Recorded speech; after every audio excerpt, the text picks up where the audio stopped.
The unresolved conflict between Russia and Ukraine continues to raise worry over the global economy. Analysts have raised concerns around worsening global supply challenges, rising inflation and, of course, oil price hikes. This emerged in a webinar hosted by credit rating agency Moody's yesterday. Tumisang Ndlovu has the story.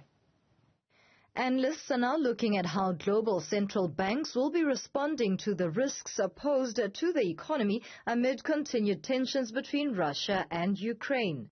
Economic researcher at Moody's Analytics, Ryan Sweep, says the effects of this geopolitical event on rising oil prices is weighing heavy on global inflation worries. There's a tremendous amount of uncertainty in our baseline forecast. So we just updated our March baseline forecast, and we shaved 0.2 of a percentage point off GDP growth for this year. So instead of growing 3.7%, we're going to grow 3.5%. That may seem like a small adjustment to the forecast given what's going on in financial markets, what happens with oil prices. But oil prices so far, as long as they settle down around $100 per barrel, we're a little bit above that today. Sweep has further addressed concern around a possible recession. Every $10 increase in oil prices increases the prices that you and I pay at the pump by 30 cents.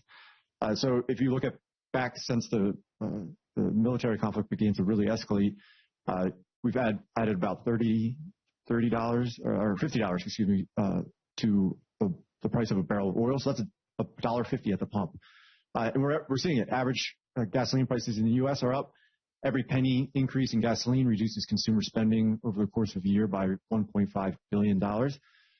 But that's manageable right now, just given household balance sheets are in very good shape. We're sitting on $2.6 trillion in excess savings in aggregate.